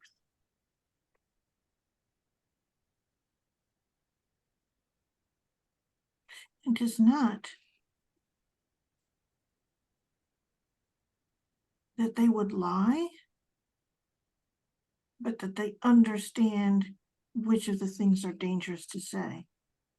When to me, the truth is always the safest thing to speak.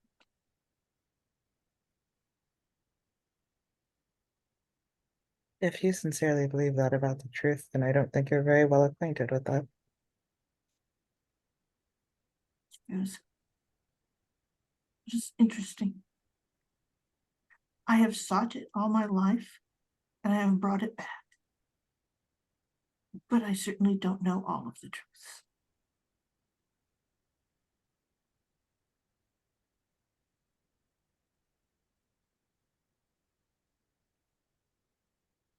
Temujin, what's your reaction to this exchange? You know Suru. You kind of know Asuka. What's your take on all this?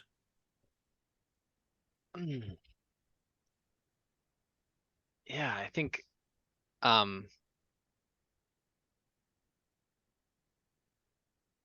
I think in some ways, so the hearing about the attack on Suru kind of brought her back to the one she had already thwarted.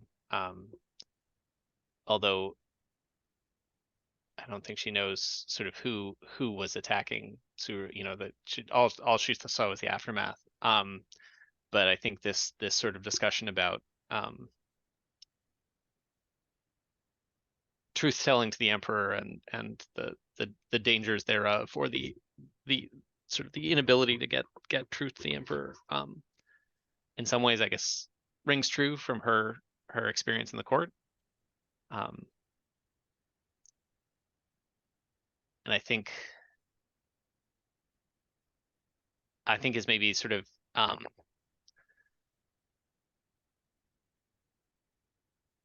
I think it's bringing her some concern in that if the emperor falls, then perhaps so does the court, and she's got a lot of people that are in the court that she cares about. I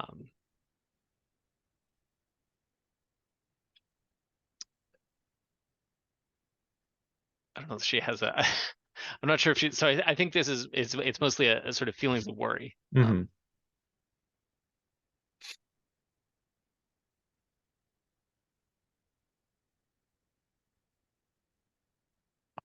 I think that's fair. I think we see the four of you together there.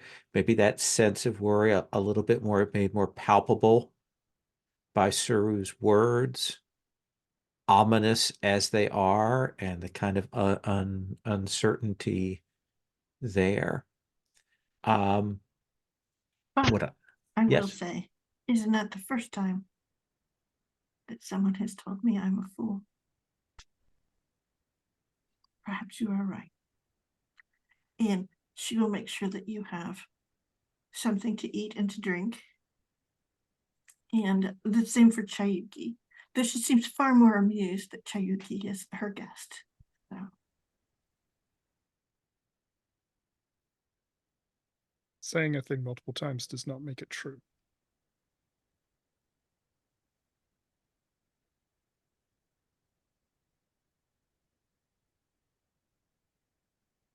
Okay, I'm going to cut from that scene. I think waterfall sound of that in the background. I would like to have a go around once, come out to the clan level. I want us to do one clan move here before we kind of stop for today. To give you all kind of we get a picture of where you're at, what you're doing, what we see for your family. So let us come back to Dawn Chrysanthemum. Oh, sorry, Crow Azalea first was on our list here. What is it that Crow Azalea is doing? They have a lot of surpluses. They have some needs. They have the threat of the earthquake. They have this project. What is it that we see them doing? I think that they take advantage of the court being here at this moment to immediately choose to put a resource into the project as a show of good faith, and to add some pressure to that. And certainly I think that it makes sense that it is morale. Okay. Their enthusiasm, and we do have the thing of, essentially the understanding of Nukami and that sort of thing. So you bring that understanding of the Nukami, that enthusiasm to bear. You put that towards this project, yes, towards the knowledge of that. So roll with a mood +3 and erase that surplus. okay, alrighty. Let's see here. Oh good, I didn't close it. Okay, so 2d6, I'm going to add 3. I'm so Gasp. Yeah, I know exactly. So that gives me a 7. Thank goodness I had a +3 to add to it. So there is going to be a delay that it takes a while to get it together unless you spend influence or favor. And influence. And it means spend one of your influence that you have over another clan. Let's see. Don't we have, I just want to see who, I'm checking who this is. Have influence over Dawn, Ghost, and the minor clan of Eternal Sakura. Yeah, Eternal Sakura, who are crafters and they are magically gifted. And I think that that's the thing, is that in that we actually commission a working of a delightful magical mechanician of sorts, that is sort of the presentation part of that. So yes, I will spend the influence over them for that to be delivered in Okay. that way. So we will mark one progress on the track. Okay, And and where do we mark that progress? I have marked that under Oh, I the see it down Emperor. there. All right, Yeah. finally, I found all the bits and pieces. I've got it. Oh no, I'm sure gonna have other things that I'm gonna mention. You're gonna go, where the hell is that? Where are Lowell?" those? Where's that? Okay. Why isn't it where the label is? I don't know. It's like 3 levels up. Yeah. So that's, But you may also increase your favor by 1. oh, okay, excellent. Dawn Chrysanthemum, what is it that your family is doing? They're also in pretty good shape. They are. I think that with this burgeoning militarism, I think they want to reclaim some of what used to be theirs. And I think we established before that Saigon Shinkan used to be the sort of center of Dawn Chrysanthemum's clan holdings. Though now it's like corrupted and haunted and all of that. Mhm. But I think they want to work on reclaiming that, maybe a claim by force, unless there's something I need to do. No, I think before that seems perfect. So let's look at that. Clan moves. So when you direct your clan to seize or maintain control of a resource or location here, let's have you roll with grasp, and then we'll kind of narrate what occurs. So I'm looking at the use influence move. Yes. If I were to use influence on a fellow PC clan to get them to back me up, would that give me advantage on the move, even though it's not targeting that clan? So if you use influence to get them to back you up, then essentially you spend that influence to get them to lend aid. Okay. If it's an NPC faction, you just spend the influence and you get advantage because they can't argue with you. Got it. I think I would like to spend influence on Crow Azalea. Okay. Because they have the sort of mystical know-how to reconsecrate the land and put the dead to rest, etc. Rosalia, will you accept this? Sure. That's interesting. It's a chance to show off what we can do. Okay. So yeah, let's do it. All right. So in that case, you will roll You will- grasp with advantage. Okay, and then we take the influence off. So we're or- going to see what happens. Oh, okay. Yeah. All right. They spend their influence on you. Okay. And then we're going to roll to see what happens here. You will roll, Oh, I Dawn see. Chrysanthemum will roll 3d6. Take the 2 highest and you'll roll with what your grasp. What is your grasp, Dawn Chrysanthemum? My grasp is 1 now. Okay. So 3d6, 2 highest with +1. Okay, the 2 highest are 4, 5, plus 1 is a 10. So that is a 10. Asuka, you may choose to either gain 1 influence on them or ask a question from Read the Wind. The wind.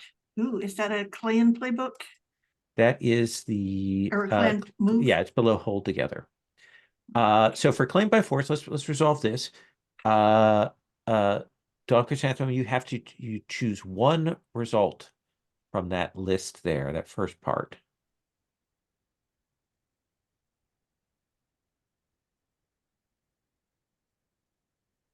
I think it makes sense for us to take disadvantage forward. Okay. Like what is it that exhausts your clan there in that retaking of those lands?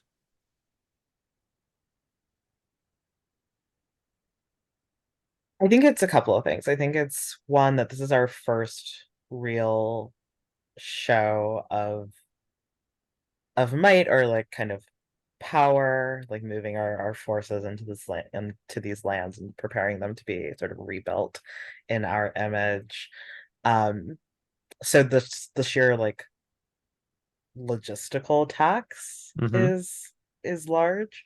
But I think it's also that we're approaching this as like a sort of ceremonial thing almost. We have to have our armor gleaming. We have to have our horses, you know, perfectly well fed, perfectly Mhm. groomed.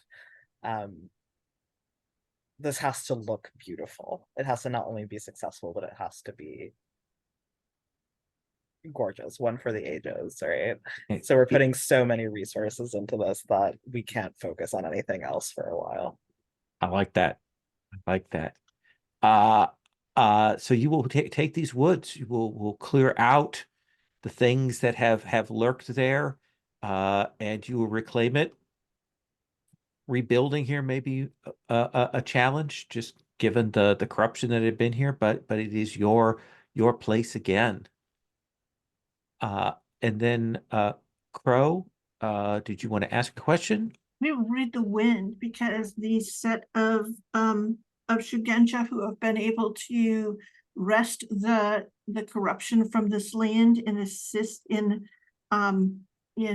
sort of re-establish or establishing the basic blessings on this large area. They themselves, they ask, how can we get back our blessing? You know, essentially they want to know how to bring this problem with this imperial scholars to a halt. And it is something that is not a daimyo's thing. It is these mages who want to know. How many of the rivers and lakes have been ignored for too long? Rivers and lakes. If if if they can be spoken with and brought in and appeased, we've got Lake Yamanashi, and we've got the River of Many Names, and there are other rivers across the land. They have been not given the honor that is due them. All right. Does that seem like a fair answer? It's a lovely answer. Okay. Let us come then to the Ghost Iris family. What is it that you are doing? You're also in particularly good shape. Yeah. So, but we were tasked by the Emperor to bring the Tengu closer. I would like to put out feelers to try and figure out what it is that we could do for them Okay. that would make them more amenable to that, to set up some kind of trade deal or Let's have you roll reach then. I think that's read the wind, right? yeah. And I'm rolling with advantage because we already did that at the start of the. Yeah. Knew this would work out. It's +0. Ooh, it's a 7. The 7. So you get one hold. Ask And those questions. yeah, I guess the question doesn't fit necessarily into all of those categories, but the other similar large scale question, I guess, what do the Tengu want that would make them, like, obviously they came here, they're interested in being a part of the empire. What would remove the friction that's preventing them from being closer? They need a demonstration that they are welcome here in some large scale way. Perhaps if arrangements were to be made that they would host the next winter court, that would be a significant step forward. Or something along those lines, something of that scale. Okay. Sound reasonable? Yes. Okay. And finally for Brass Wisteria, what is it that your clan is doing? I think like Crow Azalea, Brass Wisteria is going to sort of immediately throw their clan weight behind this project. So I think to that end, to start, they're going to contribute their scholars to this effort of finding a You've dragon. brought experts and books and things that you've gathered from across your lands here to this place, people who know distant secrets. Excellent. Let's have you roll logistics with a +3. That's an 11. Wow. So absolutely. Uh, uh, your scholars will arrive. They will be welcomed. The emperor will be very pleased by the delivery of those things. You will gain 1 favor with the emperor. And I think they bring new insights, perhaps insights that the imperial scholars could not bring to bear on the matter. All right. So that's where we're going to stop for today. We've got 2 ticks of progress on the marker. And we're going to stop here.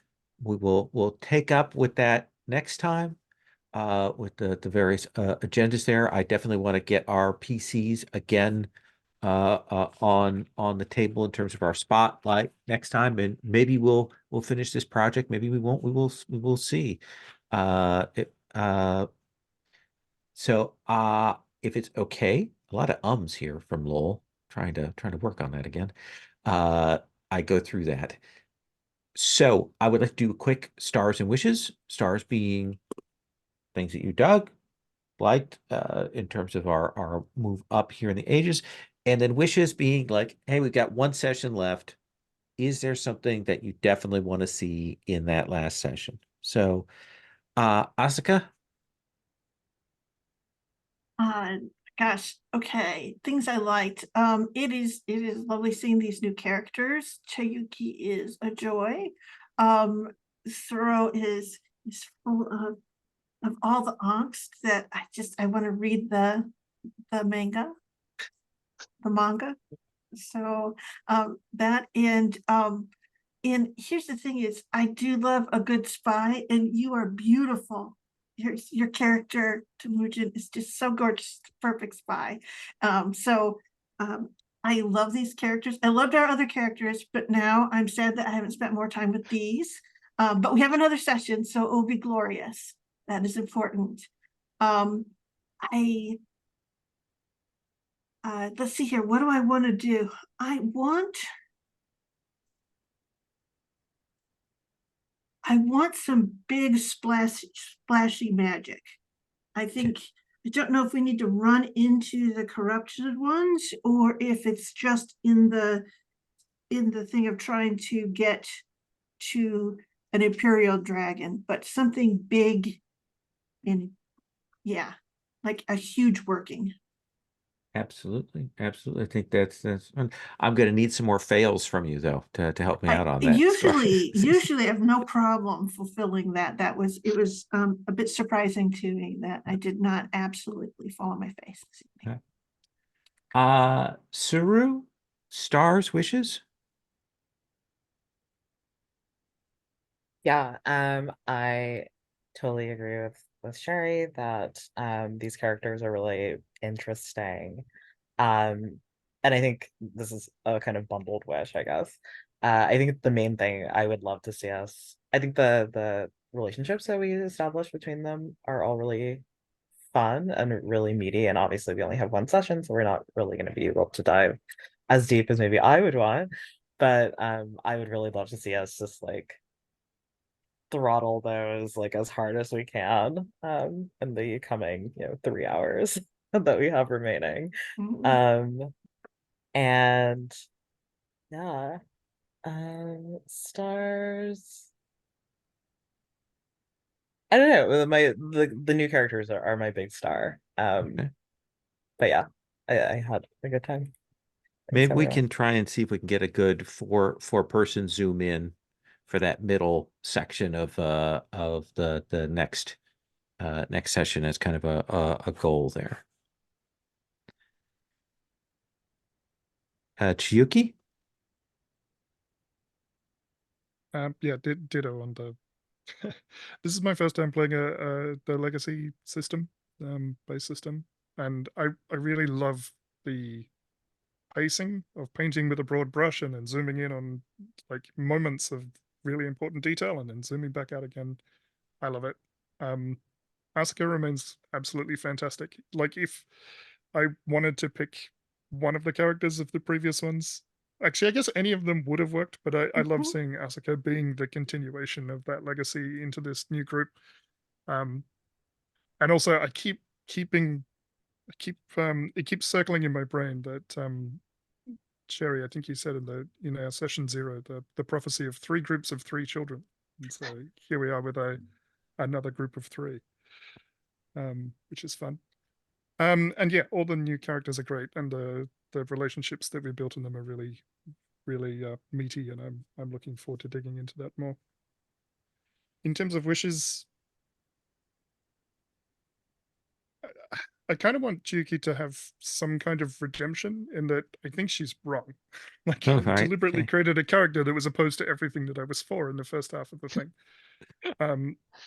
But I don't know which way that should go from a story perspective of, Mhm. is she going to do something disastrous and bring down the entire empire, or is she going to sacrifice herself to save everything? And maybe we don't have enough time to find that out, but that was the kind of core tension built into that character. Now, I think it's worth moving the needle in one direction or the other at least next time, so we can see where that wind is blowing. And I'm excited to see for Temujin and Suru. I'm interested to see where their allegiances actually end up, because they both feel like characters in between.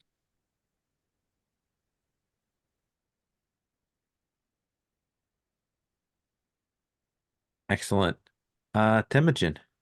Yeah, I mean, I have to say that I agree with everyone on I love the new characters. I wish we had more sessions. um, it's gonna be sad to only have these characters for a couple of sessions, but I also had to I had to laugh, Ella, at the don't shoot the messenger bird. Yes. Um, as far as wishes go, at the risk of putting a very concrete story point in, out for discussion, I would love to see Temujin leading an infiltration of the Imperial Court to get Tsuru and Asuka directly into the Emperor's ear in the next session. I don't quite know how Chiyuki fits in that, but it feels like that session, the like clandestine, the meeting behind the waterfall into something to try and convince the Emperor that he's wrong or that he's right and needs to be do something more with the people of the empire. I don't know what they're trying to convince him of, but I just feel like it dovetails so nicely into and would make a grand escapade for the to go out the final season. Absolutely. I think that's very interesting. I'll keep that down as a signpost here.